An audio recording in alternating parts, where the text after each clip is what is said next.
every week or so, I think about Morgan Fox and NORML in Washington, D.C., and the battle that they have on a daily basis as waving the flag for the National Organization of Reform of Marijuana Laws, because after all, that is truly one of the biggest challenges in modern day times. Morgan Fox, thank you again for joining us. And I so appreciate and respect the work that you do and NORML does in the trenches in D.C. Thanks, Jimmy. Always happy to be here. And one of the things that I've noticed over the last even 7-8 months now is that I've seen more and more prohibitionist content being spewed out by various organizations in either DC or even other places. And it does seem that it's getting some momentum. Now we have Terrence Cole in the DEA's chair, and he basically made an untruth in front of his confirmation hearing by basically saying he was going to make cannabis rescheduling a priority and then completely ignored it when he got in office. So am I looking at the various news that comes out of DC now, and I'm seeing far more prohibitionist stuff out there than in the past? That's just one factor of a much larger push to roll back some of the legislative wins that we've had, not just in Congress, but also around the country at the state level. Everything from attempts to create an adult use cannabis registry in Montana to efforts to prevent localities in Texas from decriminalizing cannabis, to attempts to recriminalize behavior that voters approved in Ohio, to attempts to ban access to botanical cannabis for patients in South Dakota. We're seeing these sort of things happen really across the country, and it's coming in conjunction with efforts at the federal level to restrict some of the protections that we have enjoyed for nearly a decade now. And that is also happening in conjunction with, I think, really a revived effort by prohibitionists in the media to exaggerate the harms associated with cannabis use, as well as with cannabis legalization and regulation policies. And it's certainly being, replayed and trumpeted by certain agencies of the federal government. The DEA has long been known for reposting and republishing prohibitionist propaganda, more or less, as scientific fact. And we saw that there was actually quite a bit of proof of this during the rescheduling petition initially, which the revelations of this actually ended up indefinitely delaying that process. Is that a strategy? Yes, and unfortunately, it's a pretty effective one. Yeah. And one that fans of prohibition have been using for nearly a century. The harms associated with cannabis were one of the reasons prohibition began in the first place, or the exaggeration of those harms. And this is a playbook that we've seen trotted out over and over again. In the 80s and 90s, the threats of higher potency cannabis and its effects on youth and its effects on mental health were being greatly exaggerated, and we're seeing that again now. Let's dive right into the hemp situation. 1 week you see that our lawmakers want to attach an amendment that would ban any THC infused products derived from hemp, and then there's battles in Texas going on as well. I am a conspiracy theorist. You know that about me. And I still maintain that the government knew exactly what they were doing. They created this ridiculous definition of hemp, because the more and more I learn about how hemp works in comparison to how the legal licensed product works, I see that once again, I call for one regulatory body for this one plant, because the people that are in charge of defining what is legal and what is not just don't have the depth of knowledge that I think that's out there, that's being put out there by our science and researchers and people and groups like NORML too. Well, I think the big problem is that, we're not necessarily talking about plant products when we're talking about a lot of the products that are available on the market now. We're talking about synthetic cannabinoids that might have been created through chemical processes from hemp-derived products. But, I do think that we need to regulate these products rather than ban them, because we know that prohibition doesn't work. Unfortunately, the science and innovation is moving so quickly, and the conflation between these products and botanical cannabis products and botanical cannabis extracts are unfortunately leading to some bad policies, but also are sucking a lot of the air out of the room when it comes to legalizing cannabis and creating sound regulatory structures. I think you're right. We are going to have one sort of a single regulatory structure, but it's going to have to be based pretty heavily on the exact type of product that is being made, and exactly what goes into those products in terms of the production methodology, et cetera. But it's definitely a hot topic right now in Congress, and with the total, basically, THC trace amount ban not being approved by the Senate, but being approved by the House, it's going to create an interesting dynamic when it comes to reconciliation, which I think that we might end up seeing in a number of other areas when it comes to appropriations bills. Right. And that's where I was going. My lessons learned in the trenches of lobby days in May when I visited the DC area, and thanks to the NCIA, and learned how our government works, or as you just kind of outlined, what they excel in is delay.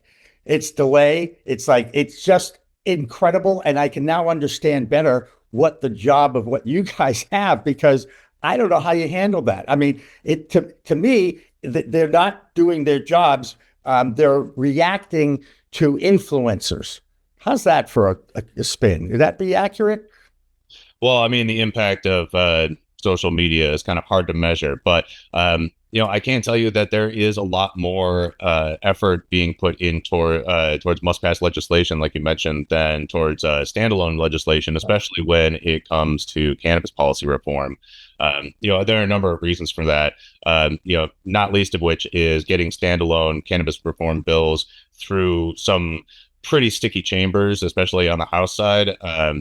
And then getting them actually brought to floor votes, if they're able to get through committee, is going to be very difficult. Not just because of antipathy towards the issue by some relatively high-ranking committee members of import, but also because there's just a simple scheduling issue. There's a lot of things that Congress is trying to deal with, and oftentimes cannabis ends up getting put on the bottom of the roster.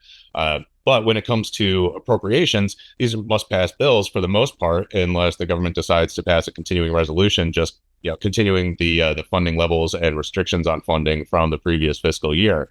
But there have been some interesting things going on right now. I think, in particular, the thing that I've been most focused on is legislation in the Commerce, Justice, and Science and Related Agencies Appropriations Bill. Included in that bill for the last 10 years and included in the base language for the last several years are protections for medical cannabis states, basically preventing the Department of Justice, and I should note Department of Justice, not Department of Homeland Security or other federal agencies, just Department of Justice, from interfering with state medical cannabis programs. Right. Unfortunately, this year, another provision was added into the base language that creates an exemption from those protections for anybody that is engaged in manufacture, sale, or possession with intent to distribute above 5 grams within 1,000 feet of a school, university, playground, or public housing unit. This is really problematic because only a handful of states actually include that 1,000-foot buffer zone in their own laws. So their programs have developed with a lot of businesses being located within those that 1,000-foot border. But this also affects individual patients as well.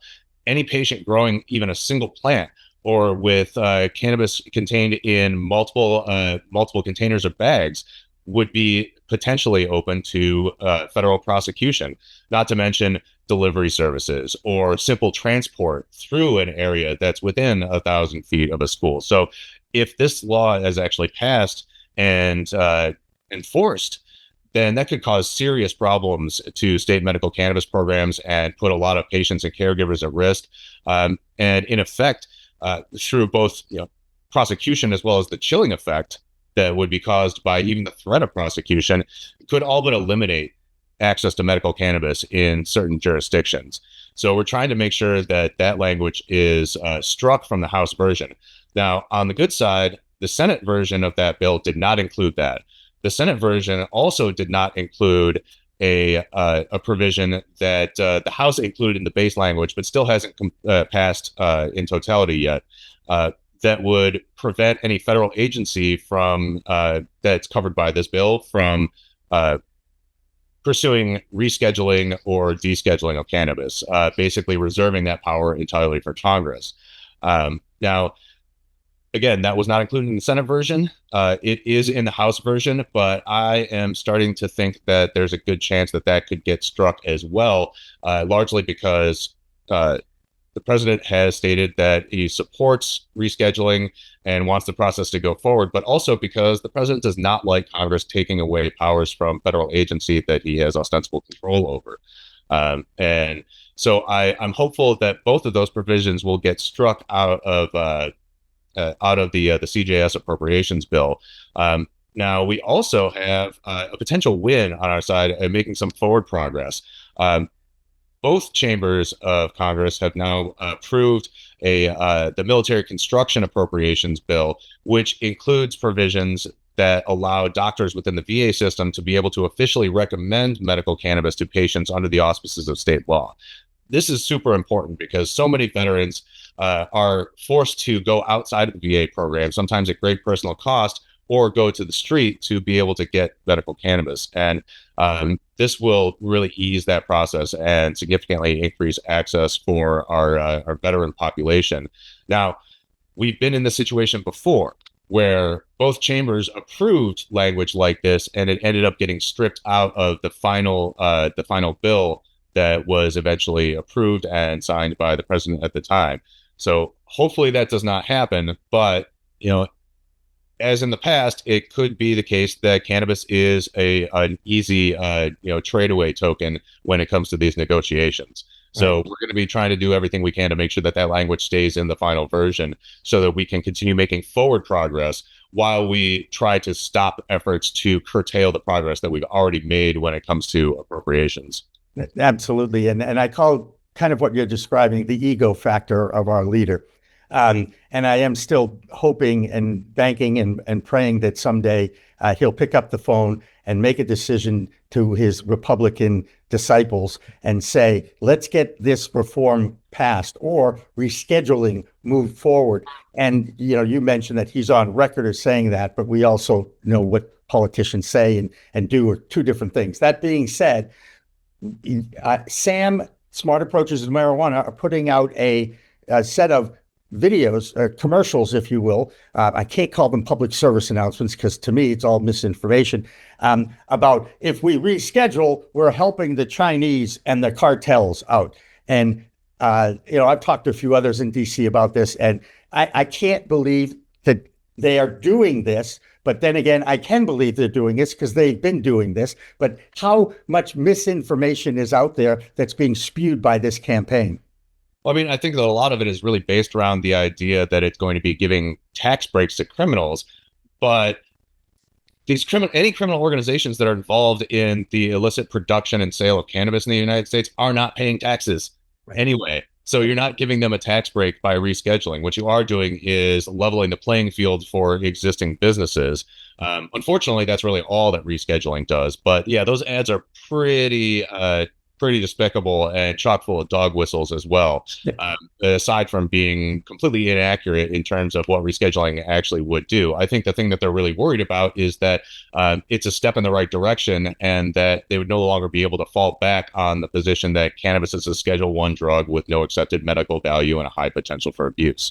Absolutely. And that still is that is the mantra right now. And again, a lot of respect for NORML and MPP and the NCIA and some of the others out there that are fighting the battle in those trenches of our government. And always appreciate and respect your work and keep it up, Morgan. Thanks. Much appreciated, Jimmy. All right. He's Morgan Fox from NORML. I'm Jimmy Young, and we will have more of our Cannabis Coast to Coast news after this.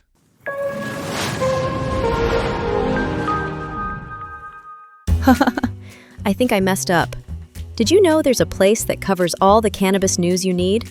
Pro Cannabis Media is now WPCM TV, your go-to website for things cannabis.